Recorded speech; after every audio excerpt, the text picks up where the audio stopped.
We are back with another episode of Dynasty Decisions. This is where we break down all of your Dynasty fantasy football needs. Are you rebuilding? Are you contending? How did your rookie drafts go? Breaking down some Dynasty trades, of course. The best way to get on episodes in the future is to head on over to Flock Fantasy. Use the promo code FSE, and you do have to use our promo code only to skip the line. You can definitely go ahead and do that, but I'm fired up to get into this one. Let's hit the intro.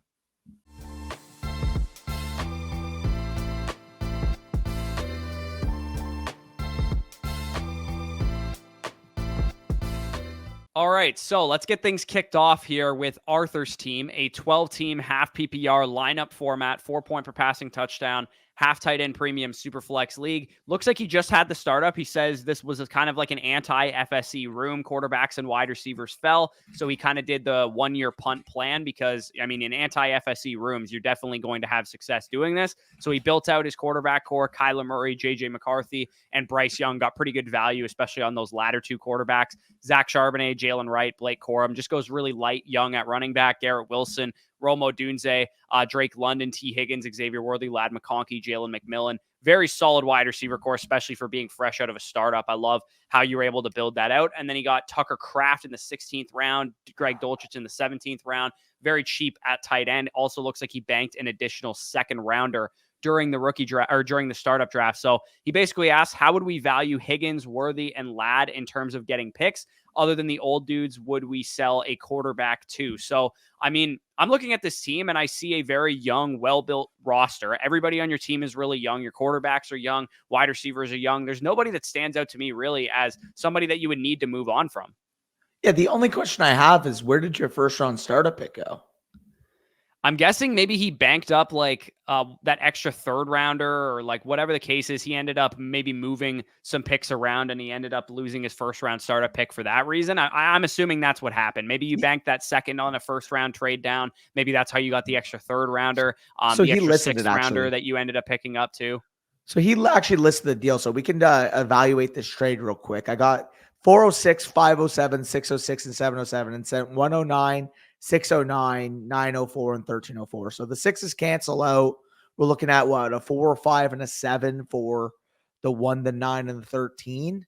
And they start 10, 12-man league. What are your thoughts on that?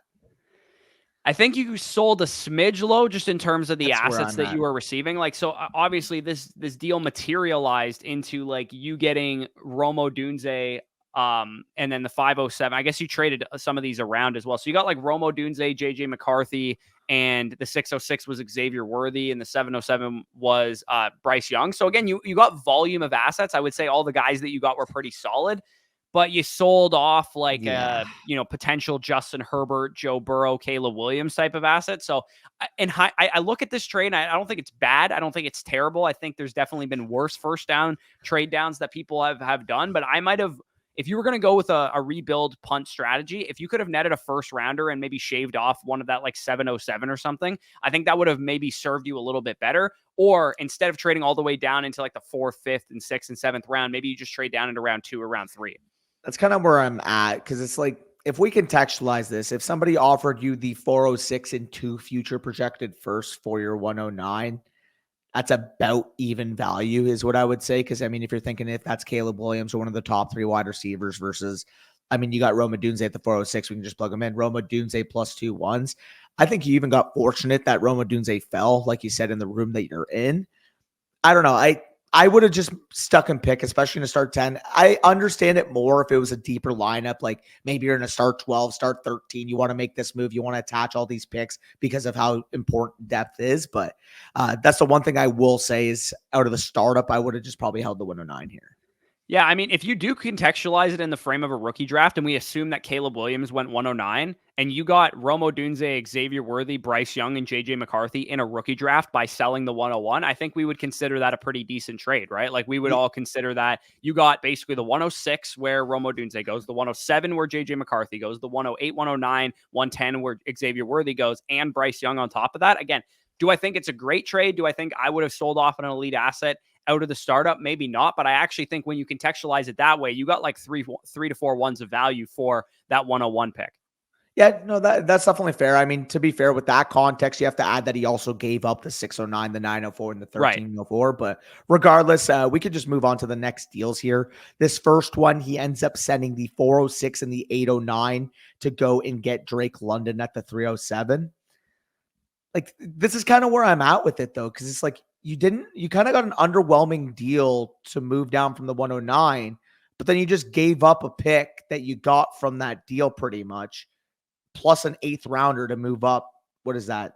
12 spots, 11 spots?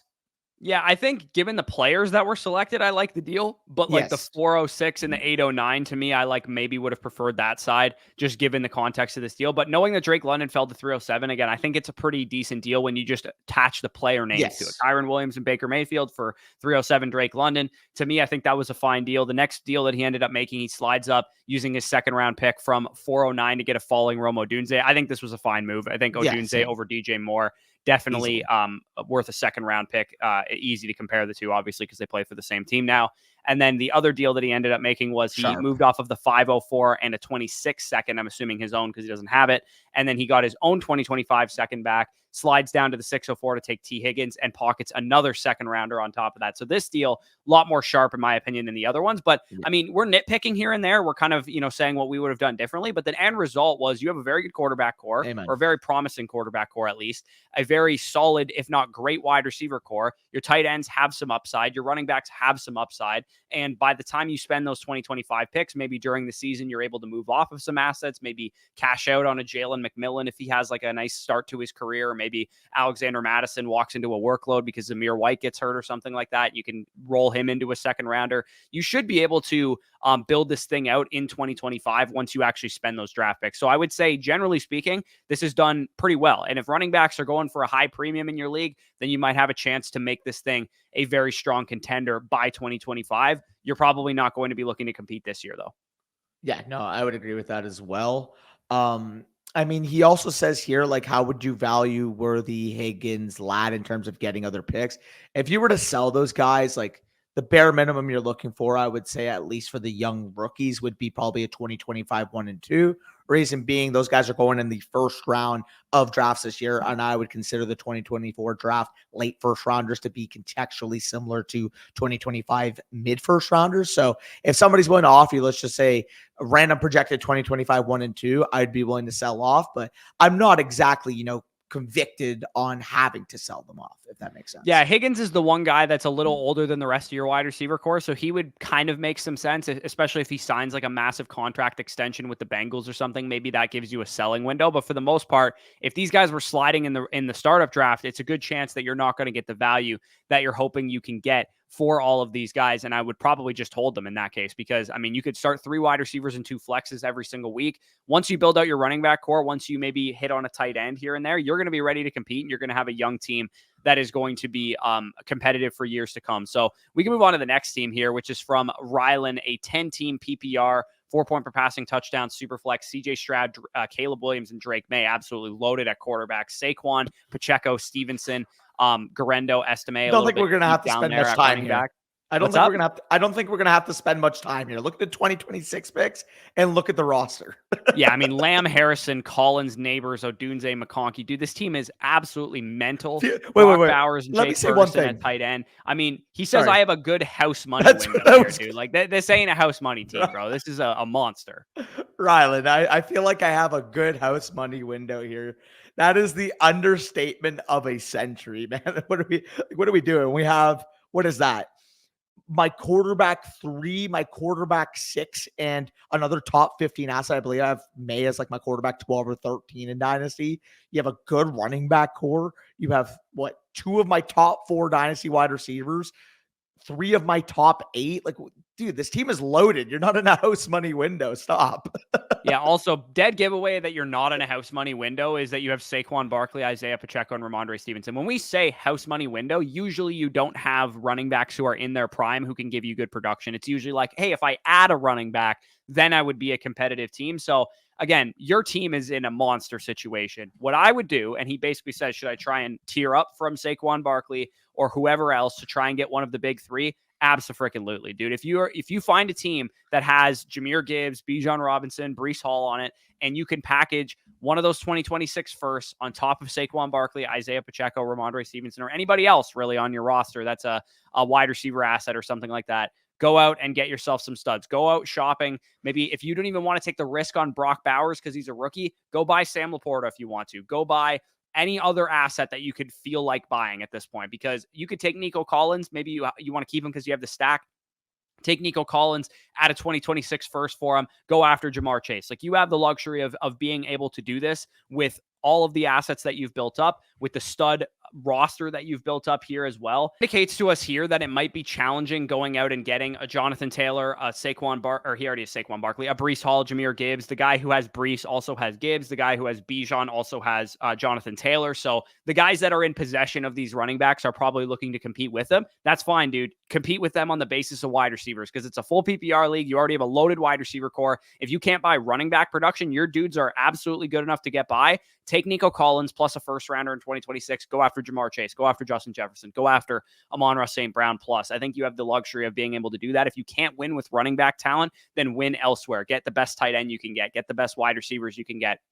If you don't want to take the risk on Caleb Williams busting, take Caleb Williams plus a first round pick. Go get Josh Allen. Go get Patrick Mahomes. Go get Lamar Jackson. Go get Jalen Hurts, somebody that you know is absolutely going to be a stud this year, because this is not a house money team. You are set to win this year, and we can go through some of the trades basically that he has here. So what do you got? One more thing. Yeah, exactly what Bush said here, where if you still have 4 2026 firsts by the time that the season starts, or at least by the time that your trade deadline, or if you don't have a trade deadline, the playoff push happens, I'll be disappointed, because point blank simple, you should be buying hammers with this team. You already have hammers as it is, but the fact that you have this team in 4 freaking 2026 firsts, your league mates are terrified. They should be pissing their pants. Yeah, not to mention the 3 2s that he casually has there. We'll quickly go over these trades, and then we'll get on to a different team, because I know people don't want us to spend too much time on this one. Garrett Wilson, a mid-first and a mid-second. He went out and he bought Drake May, Rome Odunze.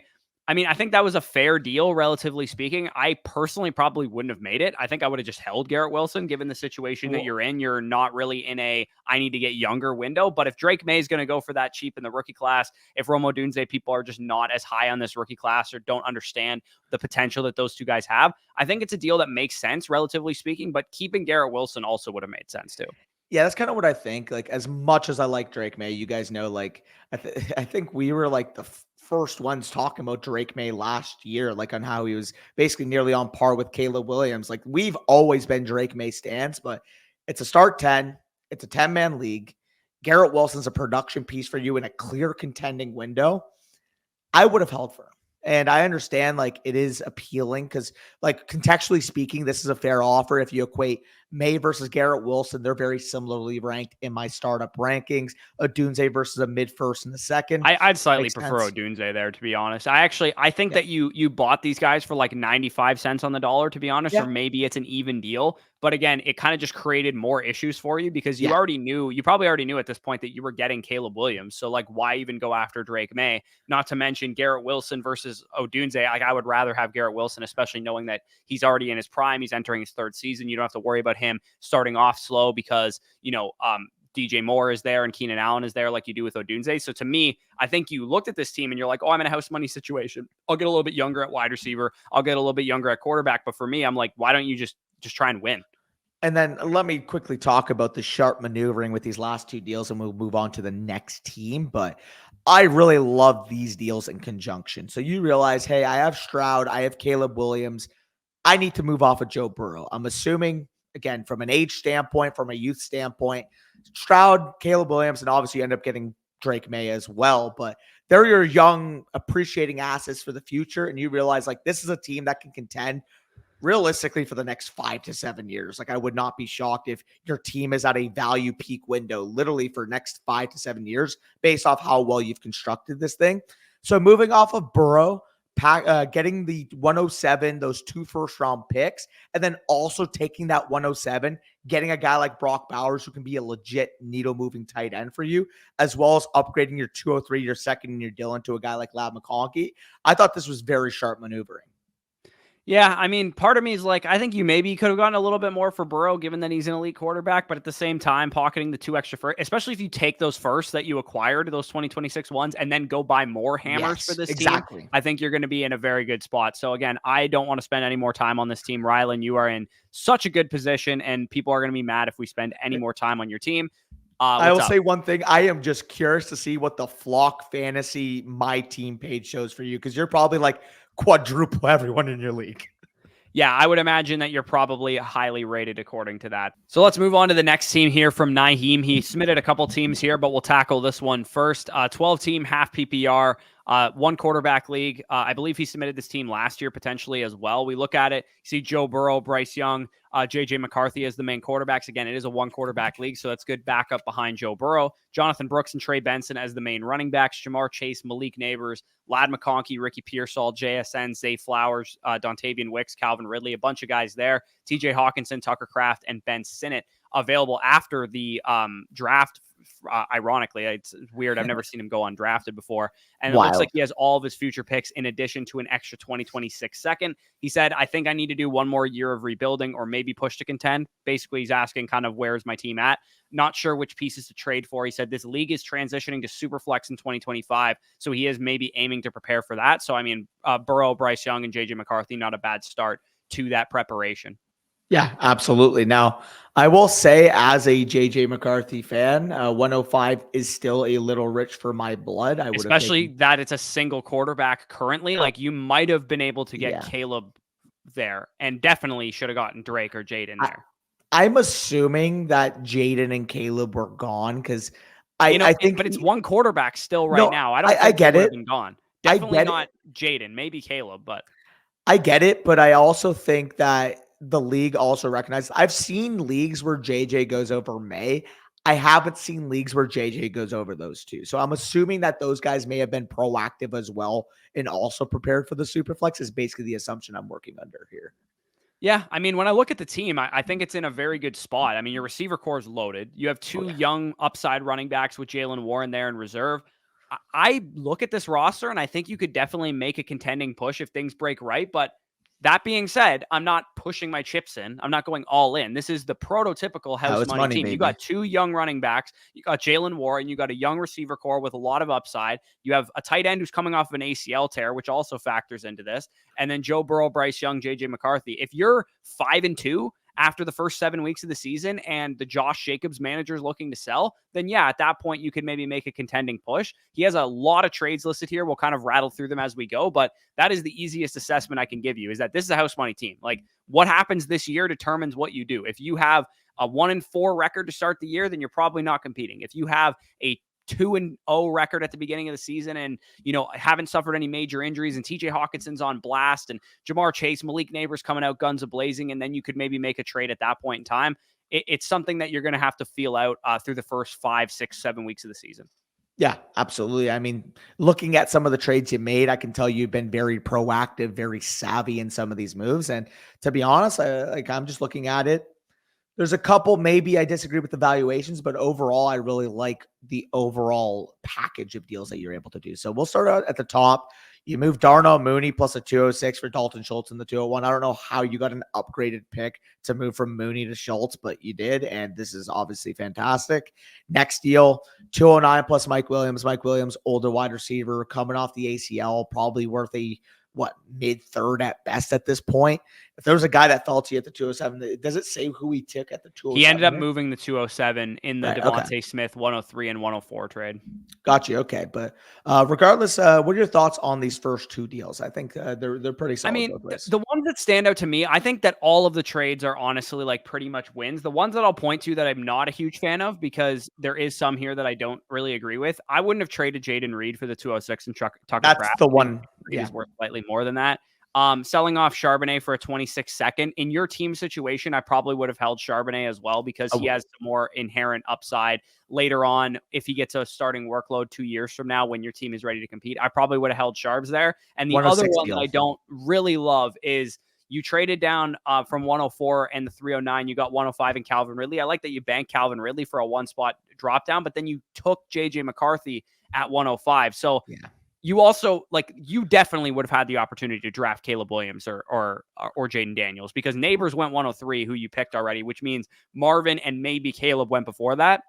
So for me, you passed on Jaden Daniels or Drake May or potentially Rome Odunze as well for JJ McCarthy and Calvin Ridley. So to me, it's just at 105 taking JJ McCarthy pick. Maybe you're a Vikings fan, maybe you're a Michigan fan. I'm not sure. To me, it's just an overvaluation of JJ, especially knowing that the league is not even a super flex yet, and you took him higher than I have him ranked in already super flex leagues. Yeah, no, I completely agree. The other one I just don't agree with at all. I understand you technically pocket a third if you view the 109 and 111 indifferent, but once you make that trade of the 109 and the 205 for the 106, I just don't understand then trading the 106 for the 111, the 204, and the 305. Yeah, that doesn't make any sense either. Like it, again, just doing some investigative journalism here at 106, you definitely had the opportunity to draft a quarterback or potentially like Odunze at the very worst. Like I would have just stuck and picked him there. Getting him for the 109 and the 205 is a steal if you were able to get up that high.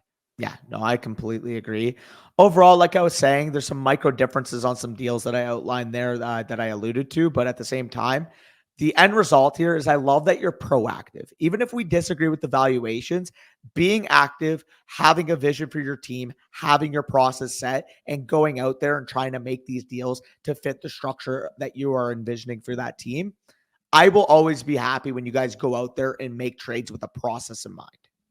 Yeah, again, I would say sharpen your process a little bit on the trade. Some of the ones that they just didn't make sense, especially in a start 8 too. Like when you're trading up with the 109 and the 205 and you get the 106 in a start 8 league, one quarterback league, just take the stud, man. Like there's no need to trade back down and get the 111, 204, and 305. Those are inconsequential assets. It's great that Ladd McConkey fell to you. You got honestly lucky there. Like that should have been Xavier Legette or somebody like that. So definitely ideal that you had those players fall to you. And Jonathan Brooks at 111 in a one quarterback league is also pretty decent value too. So again, decent moves, but I would sharpen up your strategy as a trader just a little bit. It seems like some of these trades were made just for the sake of making trades, which me and you do, but we always kind of have a process behind why we're making those moves. Yeah, like I'll give you guys a little insight for us. Like everything that we do is with a goal in mind, right? Like I'm about as active of a trader as is. It doesn't mean that I'm just trading to trade. Like if a trade is there that makes sense, especially from both parties, in my opinion, like obviously I'm going to want a deal that can better my team in the long run, especially with my goal in mind. But especially if I can find a league mate where my needs align with his strengths and my strengths align with his needs, that is part of the process at the end of the day. So you're not just making it to making it, you're making it because it helps both parties.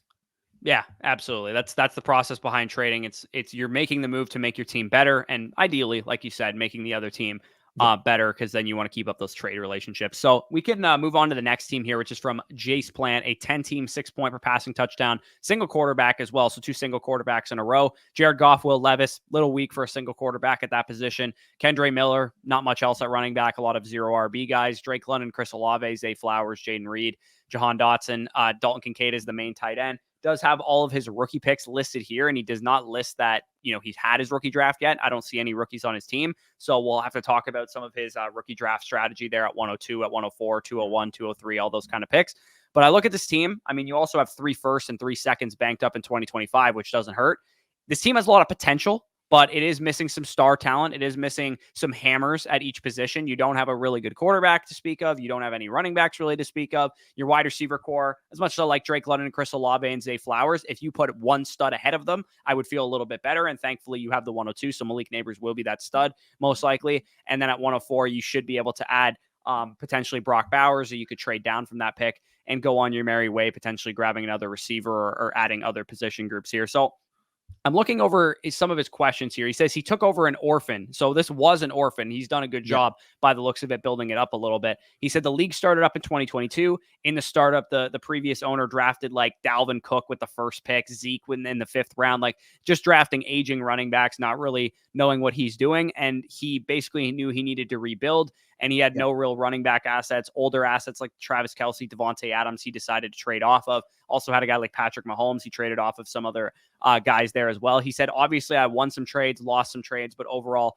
pretty happy with where the team is now. And he said, it is really hard to trade in this league because the owners value their players and want top of the market for them. Again, we've played in leagues like that. And basically says any suggestions on players that he should target.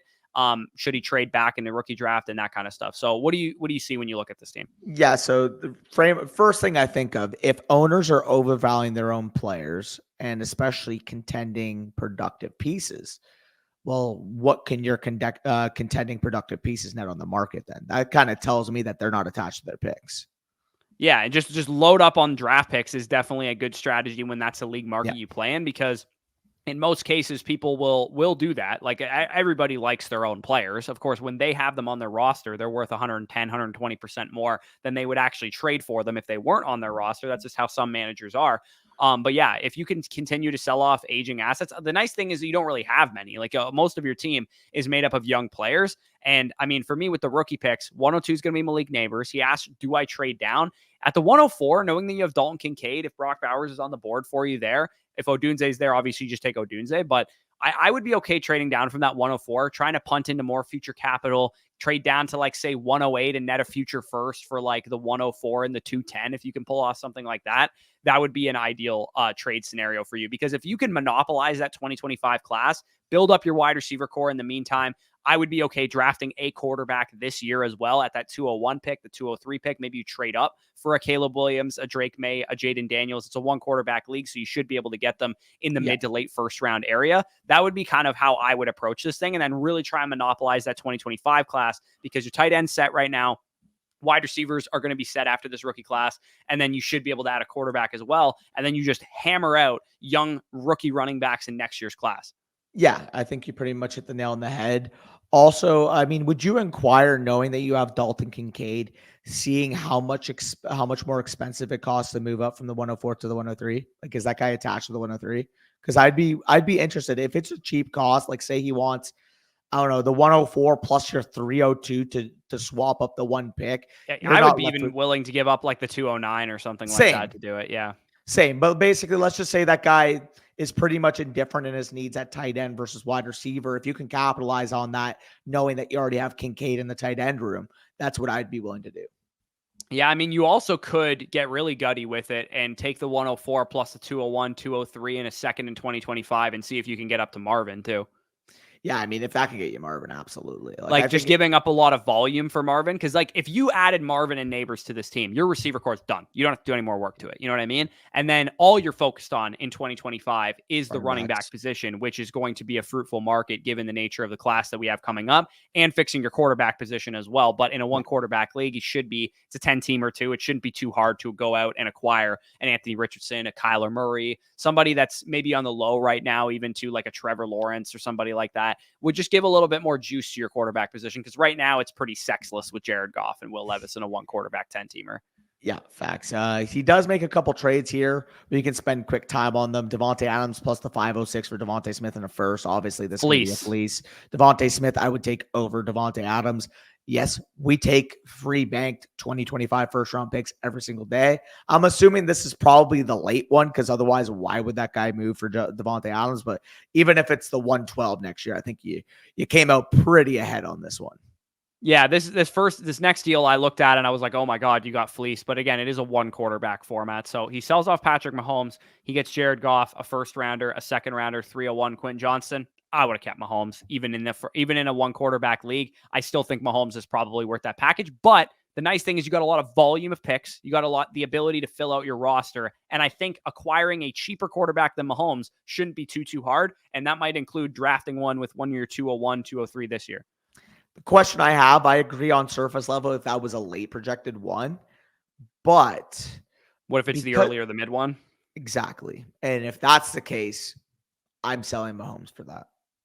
Yeah, and again, remember, this is a one quarterback league. Yeah. This is super flex, like you got fleeced, but it is a one quarterback league, like we talked about. Brandon Ayuk, 309 and a fourth. He sold off for Drake London in 2-2s. Great move there. I mean, London and Ayuk are back to back in my dynasty rankings right now, and I actually have London ahead of Ayuk. So this is a great process move. You did this mid-season. Obviously, London wasn't producing. Ayuk was producing. Good recognition wherewithal for you to just buy low on a young receiver who was a good player, just didn't have any quarterbacks. And now, of course, that's aged well for you with Kirk Cousins coming in. So again, you've made some sharp moves so far. I think I kind of trust what you're able to do. One thing that I would inquire about definitely is see how much on top of 104 gets you to 101. See if you can trade up to 103. Maybe you want to trade down from 104, net some future capital in 2025. All you really need to do is address the quarterback position, address the wide receiver position with one more hammer with Neighbors at 102 there, and maybe another hammer if you can get up to Marvin. And you're pretty much going to be just adding in the running backs in 2025, and you're going to be off to the races. Yeah, no, overall, I mean, considering you took this over as an orphan, I think you've done a very good job with the squad. Yeah, absolutely. So let's go on to the next team here, which is from Brian Jones, a 12-team PPR league, 4-point per passing touchdown, half tight end premium. Back to the super flex frame of mind here with Mahomes, Justin Herbert, Bryce Young. Perfectly built quarterback core. You got 2 studs and 1 upside guy there. Chase Brown, Audric Estime, bunch of random dudes at running back. Puka, Garrett Wilson, Drake London, Jaden Reed, Ladd McConkey, Jermaine Burton, Jalen Coker, and others at wide receiver. Then you have Pat Freiermuth, Tucker Kraft, and some others at tight end with a couple extra thirds in 2025. All of your future picks minus your 26 second rounder by the looks of it. So he says, I know I'm probably 1 to 2 years away from competing, needing an upgrade at running back specifically, needing some upgrades at tight end potentially. He thought about trying to tier down from Mahomes, but in year 2 of this league, and basically he says there's not deals that he can make to move Mahomes that aren't an undersell. The one thing that I found when it comes to, maybe I can tier down from this elite asset is like not a lot of people are willing to pay what those guys are worth, especially when they're elite quarterbacks. Like Mahomes should go for more than 95% of dynasty players think he should go for on the open market. And if you guys are listening to us and you understand how valuable Patrick Mahomes is in a 12-man super flex league, he absolutely requires like 4+ first rounders of value, and very little people are going to actually be willing to give you that. Yeah, it's just not a lot of people have that type of trade equity. That's the problem. Like people think like, I'm giving multiple good assets, therefore that's worth it for you to take my trade. But the problem is that the elite value that a guy like Mahomes has, both from a production, from a consistent valuation standpoint, if Mahomes tore his ACL this upcoming year, Mahomes is still a top 3 overall startup pick. If a guy who's like, let's just say, for example, Tua Tagovailoa and 2 firsts is the type of offer that you'll get considered to be a good offer for Patrick Mahomes. If Tua tore his ACL, his value would plummet. Yep. It would be worth what? Geno Smith next year? Yeah, like he'd probably be a 6th or a 7th round startup pick, given the fact that he specifically has already dealt with his fair share of injuries. People would be really sounding the alarms on a guy like that. So again, even though that Tua and 2 firsts sounds like an intriguing deal, trust me, you're better off keeping a guy like Patrick Mahomes. Yeah. He also says, who, if anybody, should I try and move to future capital, or should I just sit and build through the draft? Thanks as always for the help and great content. Okay. Appreciate it. Obviously, looking through this team, I mean, in 2025, it would be ideal if you could just fill out your running back core and be off to the races. Maybe one of Pat Freiermuth, Tucker Kraft, or Luke Schoonmaker, Jared Wiley turns into your long-term starting tight end, but you might not be in an ideal world. So if you get to a point mid-season where somebody's looking overvalued and you can cash out, again, the point of trying to tier down or trying to build out team depth, which is the position your team is in right now, it can be challenging. But if a trade comes onto your, doorstep where somebody's willing to give you Drake London and a 1st and a 2nd for Puka Nacua and a 3rd or something like that. Like sometimes those trade offers happen where people are willing to give you a very, very solid asset, a very, very good asset for a great asset. Then of course you can make deals like that. But for the most part, I look at your team and I'm like, everybody's young. Everybody fits your build. It's not like you need to sell really anybody outside of the running backs. If like Estime rocked into a huge workload, you could sell him off. Chase Brown, same thing. You could maybe sell him off. But for the most part, I think you're kind of just going to need to build through the draft like you mentioned. Yeah, and on top of all that, you also have that 2025 first-round pick and probably the best running back class since, I mean, if we're putting a label on it, when are we going to see a running back class as good as 2025? It's going to be probably a long time, I would say. Like we haven't seen a class this good in a little bit for sure. Well, 2020 based off the hype as prospect, obviously, like right. 2020 ended up being a disaster if you invested into those prospects because, I mean, they all got hurt pretty much. They all got hurt, and CH just sucked. Yeah, pretty much. But like in terms of hype, man, like we're talking about, like I go through like top 10 projected 2025 running backs, like of this upcoming year. And I'll have guys that I still feel like, how is he not in the top 10? Like there's legitimately like 15 running backs in college football right now that probably would have went day 2 this year. Not to mention, like the 2017 and 2018 running backs are aging rapidly, and the 2025 class might be the time that these teams move on from a Joe Mixon, move on Replenish. from a Nick Chubb, move Hey, on from an Alvin Kamara, those type of players, because the youth, we haven't had youth like this at the running back position in a couple of years. We've had a couple guys, Brees Hall, Kenneth Walker, Bijan, Jahmyr Gibbs, those type of dudes, but we haven't had 5, 6, 7, 8, 9 deep of legitimate starting caliber running backs in the NFL. and when you consider it, like some of the better offenses in the league could be in the market for a running back as soon as this upcoming year. Like obviously the Cowboys are going to stick out. Maybe Minnesota, Aaron Jones, older player, they want to replenish some youth there. If Minnesota ends up, being the team, JJ being the quarterback that I think he could be, like there are some very, very good nesting spots for some of these upcoming running back talents. So I really do feel like by the 2025 fantasy season, one of those guys gets in a good spot. You pick up with your first round pick. He's your anchor of your core. You're set at wide receiver. You're set at quarterback. You need a little bit to break right, of course, at tight end, but Pat Fryermuth, solid player. Tucker Kraft, to be honest, if he ends up winning out as that tight end one for the Packers, will be valued as a top 10 dynasty tight end by next year.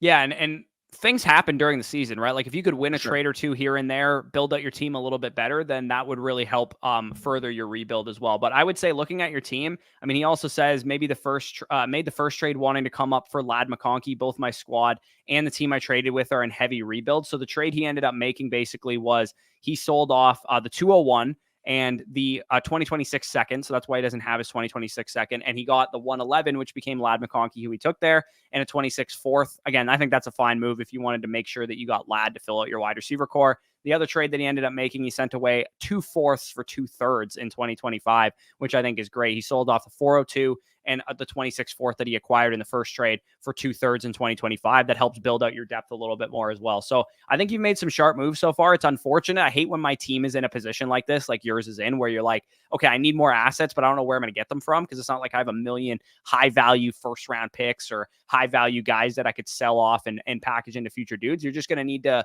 be opportunistic with your trading opportunities, value the market. Think about who's on the up right now, who's on the low right now. Somebody just skyrockets and becomes an elite asset that you can sell off for appropriate value. You can maybe take advantage of that. Guys in your wide receiver core stick out. Maybe Justin Herbert, Patrick Mahomes, you could dismantle into a stud young quarterback and some first round capital or something like that. But those ones are extremely challenging to do because nobody's wanting to give you market value for Patrick Mahomes or market value for Justin Herbert. Yeah, no, absolutely. Overall, I think you're in a good position. Again, just keep attacking the running back position. Need a little bit to break out at tight end, but I really do feel like this is a house money window. Brian Jones, avid Dynasty Decisions manager. He knows what he's doing. I trust him to be able to continue building this thing out. And you hit on a running back. I really do feel like this is a strong team. We can move on to the next team, though. And that's going to be from Ethan B. So you guys can see on the screen right now, a 12-team start 8. Single quarterback league. So another single quarterback league in this video. This is just the single quarterback league video, apparently. But you guys have been looking for content on single quarterback. Every time we post a Superflex mock, the first question we get is, why is there not more one quarterback content? So this is the Dynasty Decisions episode for you, but I'll let you take it away with this team here. Yeah, like you said, it's a very shallow league. Purdy and Drake May are the main quarterbacks. Trey Benson, the main running back there with some depth guys. Marvin Harrison, Ladd McConkey, Xavier Worthy, Jalen Polk, Troy Franklin, Malachi Corley. I mean, his whole team, outside of really Tank Dell, Jahan Dotson, like Kendre Miller, and a couple other guys, mainly came from this rookie class. Obviously, long-term kind of rebuild is what we're looking at here. Also has 3 potential firsts next year listed all as late. I'm not sure if your own first is considered in that one. If it's not, then obviously that kind of sucks a little bit. But he does have 4 thirds next year as well, or 5 thirds next year. And then he also has a couple extra 2s and 3s in 26 as well. So, I mean, very nicely built out team, a young team, one of these ones that you're just going to have fun watching. You're like, oh, I have all these young players. If Trey Benson hits, it's going to be awesome. If Marvin Harrison hits, it's going to be awesome. If Troy Franklin and Jalen Polk hit, it's going to be awesome. These teams are fun. Like my no flocking teams looks like this as well, where you just got the entire rookie class on here, and it's just going to be fun watching these guys mature. Basically, he says submitted my roster previously before my rookie draft, went very heavy at wide receiver, which was obviously smart given all the 2025 picks that you have.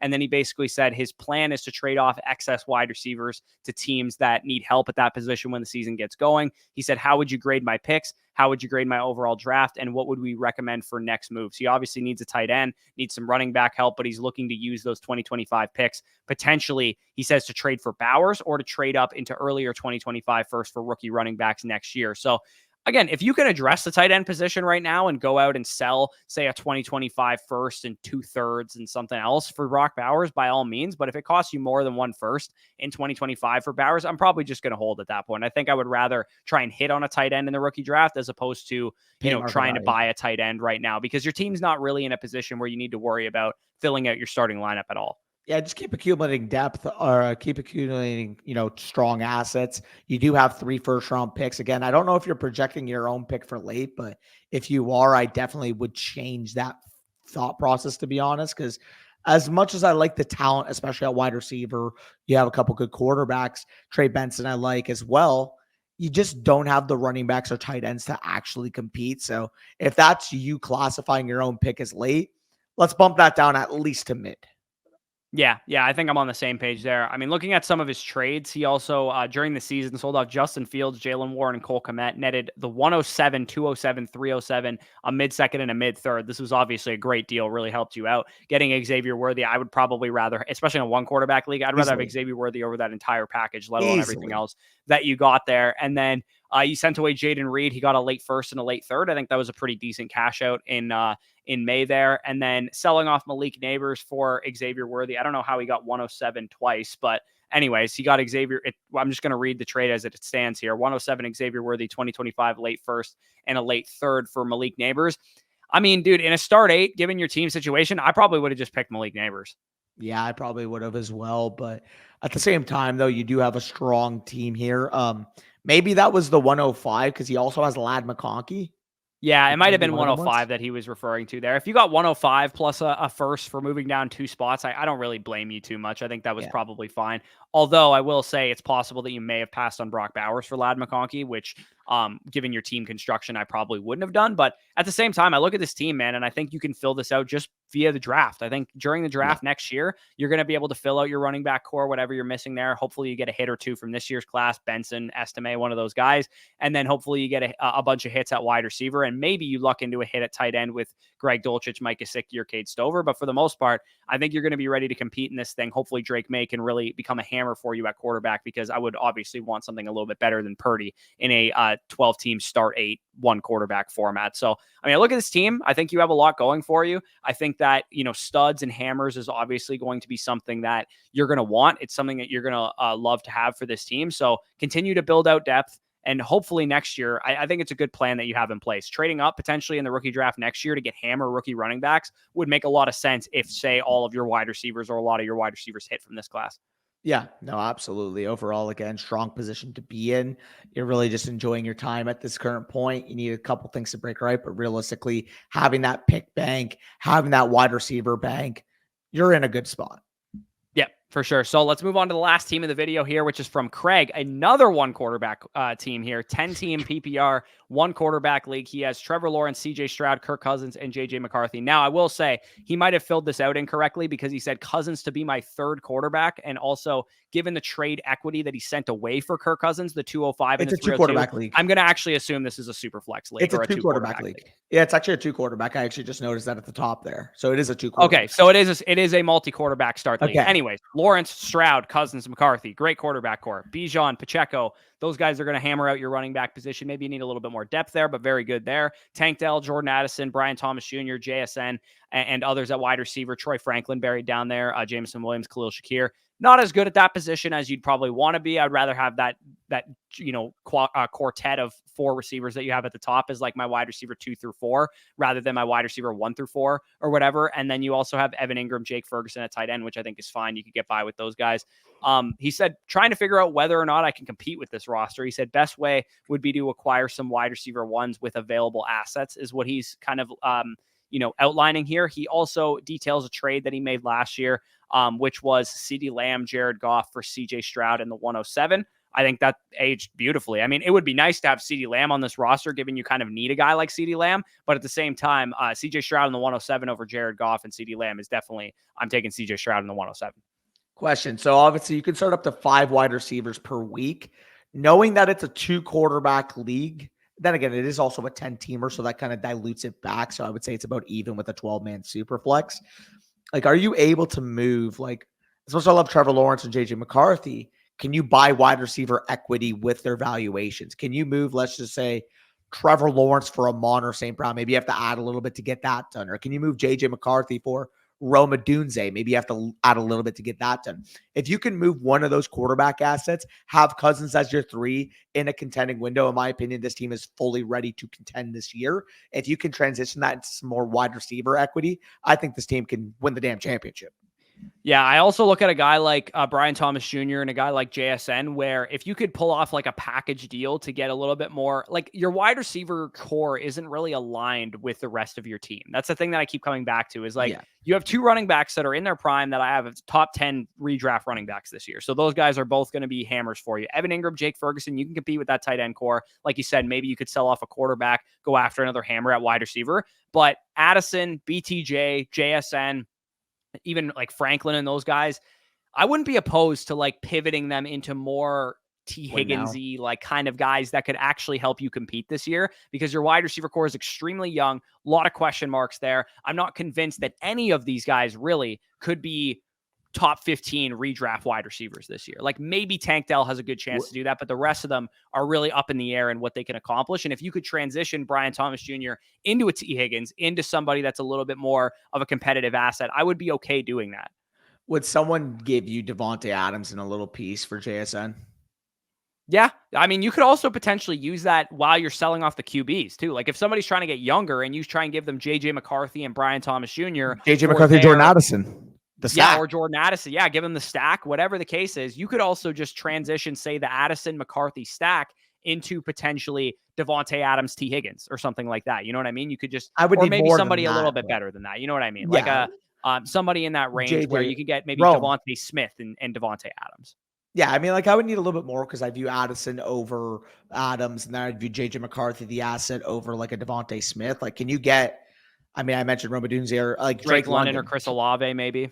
Yeah, those would be the names I'd look for because, again, JJ McCarthy, more of like a late 3rd, early 4th round startup valuation, in my opinion. So that's the type of wide receiver I'd be looking back for. If you can make that type of move without overpaying in terms of market value, like this team is really well set up. Yeah, I mean, the other thing that you could do, if you don't believe you can compete, because you're going to know your league better than us. We don't know how good the other teams are in your league. If there's 3 monsters or 2 monsters in this league, you probably can't compete. The other thing you could do is sell off Cousins, who's more of an aging asset, sell off Pacheco potentially, who I view as more of a short-term asset as well. Bijan's a young running back, so I'm fine holding him through a little bit of a rebuild, because come next year, if let's say you punted Pacheco into like a future 1st and 2nd, you punted Kirk Cousins into, a young receiver, a young running back or something like that, then you could maybe just punt this out one more year and then compete in 2025. It's all going to be really what the landscape of your league is. And of course, on our Flock Fantasy My Teams tool, you can see exactly how valuable your team is relative to the rest of your league, how good the other teams are, how, like, again, you can look at the starting lineups too. In a start 10 league, you probably want to have a really good starting lineup and that kind of thing.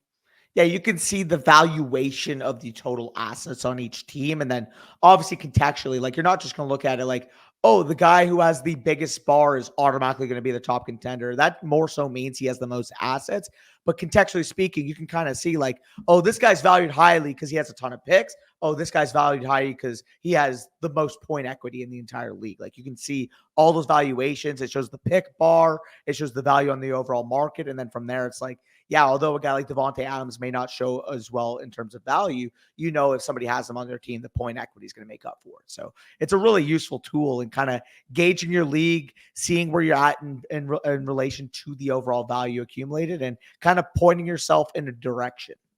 Yeah, absolutely. So again, make that determination for yourself. Obviously, we're not in your league, but I would say trying to align your wide receiver core with whatever window that you're looking for is the thing that stuck out to me about your team. Whether that's maybe you punt off a couple productive assets like a Pacheco, like a Kirk Cousins, like maybe an Evan Ingram into some more pick capital and punt one more year, or you potentially try and transition a Brian Thomas Jr., a Jordan Addison, a JSN, a Tank Dell, somebody like that into more of a competitive asset, and maybe selling off JJ McCarthy, a young quarterback who is probably not going to be overly productive in his rookie season. That would make some sense there, but we can close this video out. by saying, if you guys want your team broken down in a future video, head on over to flockfantasy.com, use the promo code FSE, and you absolutely have to use our promo code, and you have to be not on your free trial. We get a lot of submissions for people on their free trials, and then they cancel it, hoping they can get into the video, or they use Flock's code, or they use Domain's code, or they use Land's code. Again, you need to use our promo code. That is the benefit of obviously supporting us, that you get access to these videos. So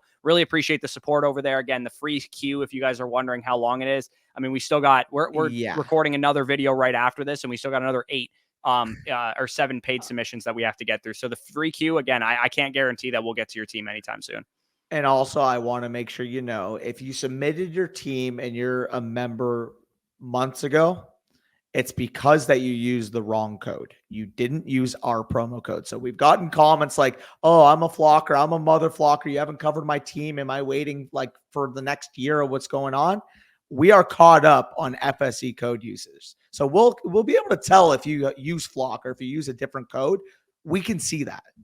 Yeah, absolutely. We're caught up to like May 15th or so. Yeah. Like if you used it in the last like couple days, we might not have done it yet, but we're caught up pretty recently in terms of the code uses. So if you submitted like April 13th and you're like, where the hell is my team breakdown? It's because you probably used promo code Flock, promo code Domain, promo code Land. Again, we appreciate you for supporting the site, but unfortunately we don't actually get any financial compensation if you don't use our promo code. So that's why it is a benefit for promo code FSE users to get their teams broken down by us. And of course you can always, make a new account and switch your promo code over, but that is why you probably haven't had your team broken down. If you use promo code Flock, Domain, or Land, and you're wondering why you haven't had your team broken down yet, it is for our code users only that you get to skip the line for that. Otherwise, you're treated basically as a free submission. So again, like, comment, subscribe if you guys enjoyed. A little housekeeping at the end of this video never hurt anybody. But with that being said, peace out. We'll talk to you soon.